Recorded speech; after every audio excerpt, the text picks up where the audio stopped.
Hey, everybody. Welcome to another conversation with another character. I keep putting character in air quotes of our book, What I Can Be Is Up to Me. You know, the characters in this story are actual, real people in this world that are out there being what they want to be in the world, no matter who says what about it. And boy, have people said some things and thought some things about our next character. Wait, you ready for it? The blind braille artist. The blind braille artist. You can imagine what people initially thought.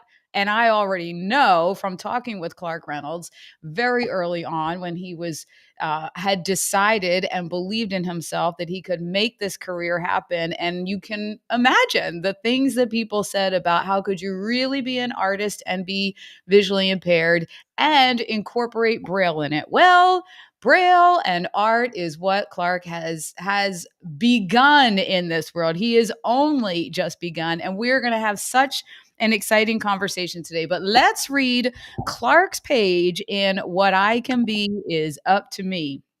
Here we go. What I can be is up to me because you see, I believe in me. I can be like Clarke. I can create paintings too, dipping the brush, painting the canvas, making touchable art, dip, drip, dot. And there is Clarke's picture in the book and the super cool text with dip, drip, dot in a super fun font by our illustrator, Kim Crothers. Ladies and gentlemen, Clarke Reynolds. Clarke, it is always super mega fun to have you in I was going to say my Zoom room, but we're well, in the live well, stream. We have grown up now. I know, How's it and going, man? to all the audience, obviously, I'm the only Brit in the book, so that's a really proud moment. Out of all those amazing Americans, I've crossed over to the pond and that I've made it, and I truly believe in deep down that Americans get me more than the UK. That's why I'm so successful more in the States than I am in the UK, which is amazing. Tell us about that project that you just mentioned with the bricks. I've been doing workshops around schools called the Building Blocks of Braille, and I don't want to give too much away because I'm planning a massive in the UK an Arts Council project for next year because next year is the World of Literacy. I don't know if in the UK there's massive things going on. So Braille is literacy. So I'm gonna be part of that. You know, one way or another, I'm gonna be enfolded in that, and it's gonna be a tour of the Building Blocks of Braille around the UK. I hope to go to music festivals and places where you wouldn't see art, and that's the beauty of my project. Places where you wouldn't see art. Well, as we know from when you began, Clarke, many people thought that they wouldn't see a blind artist, let alone one that utilizes braille. What was that like in the very beginning? Because I can remember it when we first met in the Thriving Blind Academy, which, by the way, all of the proceeds of this book benefit programs at Thriving Blind Academy. But talk to us a little bit about, inform our viewers and our listeners about what that was like in the beginning. It was because obviously it's new, isn't it? And obviously, the feedback I got was from the purists, mostly saying Braille is not meant to be seen. You're making my life a lot harder. But I was trying to say to them, look, I want to make Braille inclusive. I want it to be in the norm. You know, I want it to be as normalized as if we're going to see normal signage, typography, you know, throughout our lives. You know, that's what I want. That's what I dream of, and that's what I'm doing with my art. And it was a struggle to start, but now I can say that I have a major gallery in London, and in just over 1 year, my gallery has sold over £250,000 worth of my art. So I think it's about $330,000. Yeah, Wow. so that's a lot of dots. That's a lot of dollars and a lot of dots. I know that you've been this is my sweet spot, why my smile is so stinking big and nerdy right now, but you've been in schools, elementary schools, and doing things with kids. How has that been? It's the best part of my job. If you can call an artist being a job, you know, because I wake up every morning like energized and it's a new day. So I go into schools because it's that generation we need to change. It's that generation that also asks questions that adults don't ask because they have no filter. So when I go to school, I always do an assembly and then I do a project and then those kids ask questions and then they go home And then they talk to their parents and they say, look, I've just met a blind artist. And then they go, what? A blind artist? And then the conversation starts, and we break down the stigma attached to sight loss. What is sight loss? Everyone thinks it's complete darkness, but it's not the case, And over the last 2 years, over 10,000 kids I've engaged with in the UK and across the world. 10,000 kids.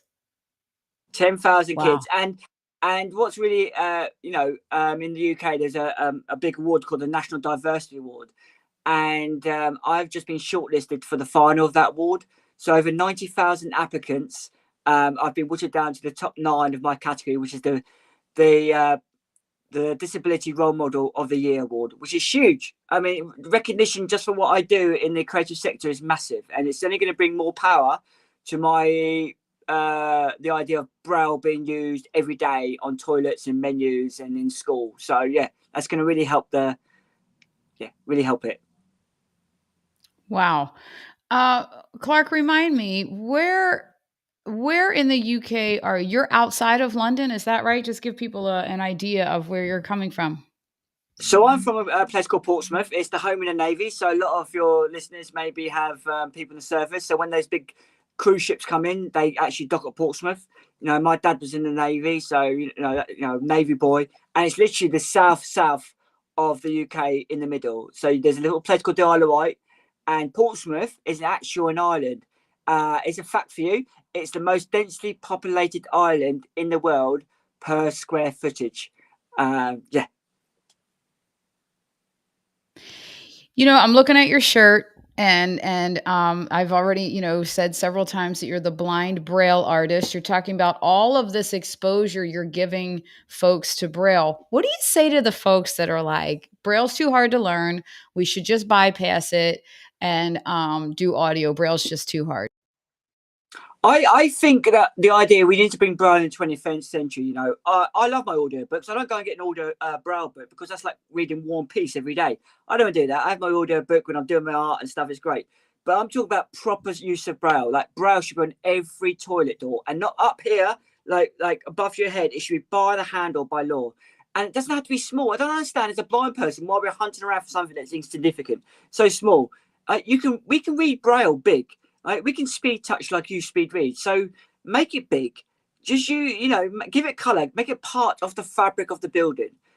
Treat it like typography, and that's what I do.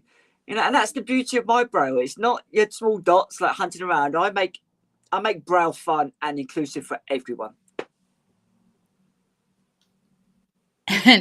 And just for all the cynics out there that say, "Oh, it takes too long to learn. It's just gonna be too hard." What was it? A couple of weeks, a couple of months that you learned Braille in? 3 weeks. It took me 3 weeks just because, as an artist, I saw it as a pattern, not as a letter. And obviously, I created different images of, the hardest ones were like your D, F, H, and J, because they're quite very similar in shape. So I just so D looks like the top part of a D. J is a J. H, if you had a capital H is that H. Part of the H. So I create these shapes in my head, and that's how I learned Braille, because it's a pattern. And by blowing up as well, it was never about the dots. No blind person can read individual dots. It's impossible. What we're reading is in negative spaces. That's what we're reading. So as our fingers going across it, it forms a pattern. So when you blow up the Braille, the pattern becomes more distinctive. So it's never about the individual dots. Even though I use the dots, it's about the pattern. And that's what Braille is. And that's when I go to schools and I teach it like this. And I teach it to vision impaired adults that are scared of learning Braille. And they go, oh, yeah. It's like something's clicked in their brain, because I believe when Braille is being taught, it's been taught in such a way that it scares people to learn Braille.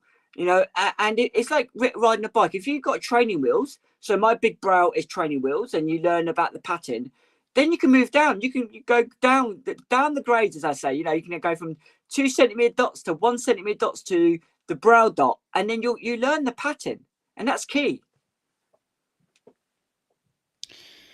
What do you say? Okay, so you learn the pattern. See, this is what I love about, and this is what I talk about so often, is that people that have a disability or even a perceived disadvantage, right? When you seem to be up against, a world that doesn't think the same or look at things the same, you develop these innovative strategies and different ways of going about solving problems, really. And that is a whole different, unique perspective that I don't believe I've heard anywhere else, that it is really about the negative space of Braille. Is that just what you came to when you were learning it? Has your mind always gone that way of, let me look at this a different way and make it easier?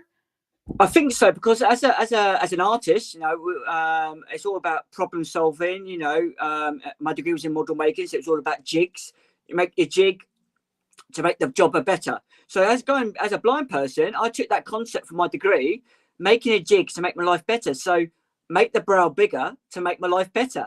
It made perfect sense, and it was like I love being blind. Every day is a new day. We talked about learning, navigating new buildings, architecturally, and new places, and learning about myself as well. You have your dark days, of course, but every person has dark days. You don't have to be blind to have dark days. So for me, like I say, I love being blind. I can't change who I am. And look, I'm a character in a book. I mean, come on. If you told me that when I was diagnosed with sight loss 10 years ago, that I would be a character in a children's book in America, right? I would have to put money on it, really. Yeah. Clarke, one of the reasons that you came to my brain pretty much first when I was thinking about who to highlight in this book, of course, we were looking for diversity in terms of things that you do in the world, and making sure the kids realize that there's a whole gamut of options, right? And I just thought it was so cool that everyone says a blind artist, no way, impossible. So I love that. But one of the parts in the book says, the tools, the best tool of all is inside their head, right? When we talk about in the book about the tools of blindness and what people with vision loss use, guide dogs and canes and technology, but the best tool of all is inside their head. You just touched on that a little bit about mindset. Go a little more into that for folks about how you keep this mindset, and bouncing back from, like you said, like a dark day here and there. Do you have like specific things that you do? Is it just something in you that just comes out? What do you say to folks that just can't seem to tap into that number one tool, that mindset in their head? I think it's just the passion of art has really helped. People say, obviously, I know a lot of vision impaired friends, and they said they've had really bad dark days because, but for me, because I've had an overactive imagination since the age of 6, as you might call it.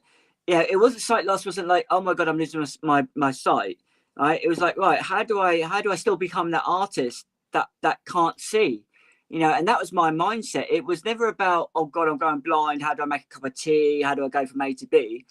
It was about, all right, I still want to be creative. I still want to do what I loved to do when I was 6 years old. Nothing's changed, just that I've lost my sight. And that's always been my mindset. And now it's like, because I'm blind, and the art is kind of, it's transforming not just my life, but all those thousands of kids that I've engaged with, all the vision impaired children that I talk to. Every time I'm on TV or I do something, I get random emails from across the country saying, what you're doing is amazing. And it feels like I've got a purpose in life now, and that's what brings me most joy, having another life, truly. I love it. I love it. It is, I know from personal experience, you find your passion, you find your purpose, and that's what you've tapped into, and that leads you to being unstoppable. It's absolutely fantastic to witness and to be a part of. What do you have coming up that you're most excited about? I know you have a lot of things going on. First of all, that diversity award. I mean, 90,000 people considered for Yeah. that, and you're in the top. I am not surprised, but I have to tell you how proud and elated I am that you're bringing so much awareness, not just awareness. I don't like to use the word awareness, just that, not just awareness to this community, but the positivity, the smiles, the joy, and the energy that you're bringing to it is absolutely extraordinary. So where is that energy and positivity taking you next that you're most excited about? So I'm planning another Braille word search at the Mary Rose Museum, which is a big museum in Portsmouth by my studio, and obviously it's the Henry Yates flagship that sunk in the Solent. So I'm working with vision impaired children, and we're creating a word search, and I'm also doing the toilet signage for the museum, a first of its kind, probably in the world. Clarke Reynolds Braille signage. So the idea is we're using their colours, and the Braille for the toilets are either going to be an M, an F, a U, or D, and it's going to be by the handle. So you can have the normal toilet signs where it says the male, the female, whatever, but by the handle, a visually impaired children can reach out and instantly, just by touch, what gender toilet they're going in, and that's key. So I really applaud that, and obviously the awards. If I win the awards, but I feel like I'm a winner already. It's going to be amazing, and hopefully, I'd love to come. I really want to come back to the States. I just had my first international solo show in the States, where I created the first ever color coded Braille Scrabble in Wichita, which was amazing. But I really do want to come back to the States and do these amazing do talks with yourself and create building blocks of Braille with visitors. I really want to do that. Hopefully that will pay off one day. That I'll spend another month in America being Clarke, as they say. You got to come during football season because I know that you are an American football nut. I am indeed. I am a huge NFL fan. Cincinnati Bengals is my team just because it's the best jersey out there. But I just love this sport. I love if a blind sport. It's great as in the order description. It's a fast-paced game. It's like chess. The commentators are outstanding. We get a lot of football in this country, so we get Monday Night Football. We get like a magazine show with the two best reporters ever. They are ex-NFL English players. Osi Munenori, who won 2 Super Bowls with the Giants. He is hilarious. He cracks me up every time. So yeah, it's my favourite sport ever. How did you come to love American football? Just from the minimal that was on TV over there? Yeah, so we back in the 90s we got it a lot. That was the Green Bay Packers, and I'm not a Packers fan. I hate the Packers. Ugh. And then and then in the early 2000s it came back in again, and obviously Wembley got some games, and I've been to a couple of Wembley games, and the atmosphere was amazing. 80,000 fans. Everyone's supporting loads of different teams. It was like and we had to, you see the stoppages on TV, and then it goes to an advert. But the stoppages, there is no stoppages because every time there's a stoppage in play, you have cheerleaders, you have people throwing in shirts, you have music going on. It's like a big concert every time. So it's an amazing spectacular. I love it too. I mean, I'm a lifelong soccer player, but boy, do I love our football over here. Good stuff. All right, we have to definitely time this right. And you have to come to an Eagles game because I am a Philly girl. So those are the games that I go to. I don't know about the Bengals, but whatever. I don't mind the Eagles. The Eagles are fine. They're a good team. They're watchable. Yeah, and they've got the best. They've got a great fan base. Obviously, the Phillies, and obviously, I'll have to try a Philly steak at the. Yeah, a proper Philly steak. That's what I would need, wouldn't it? Yeah. Yeah, that'll be awesome. All right, so it's in the universe now. We're going to be getting together with Clarke here in Philly. Any more final words for your many, many, many fans out there and fans of the book, Clarke? I just say watch this space. Also, I'd like to thank you, Kristin, because when I met you just over 3 years ago, I didn't know where my life was going to take me. But by being a part of your summit, that first one, it just by giving that keynote speak, it gave me a purpose. So you are a big part of where I am today. So thank you so much. Oh, thanks for that, Clarke. And there are so many people in our fan base, but also especially in Thriving Blind Academy that are where they are because of the messaging that you give all the time. And when you're especially when you are open to talking about your challenges and letting folks help you through them, and then you're helping others through there. So it's definitely a win-win-win. And we absolutely love cheering you on. So thanks again for taking a few minutes out of your packed. I know that you are thrilled every time to your calendar. So thanks for joining us here, Clarke. And folks can get What I Can Be is Up to Me at what I can be is up to me.com. And if you want to get in touch with Clarke and find out more about him, there's also going to be a specific link to look at Clarke's page in the book and access all the info about him at what I can be is up to me.com. All right, Clarke, thanks a bunch. We'll see you next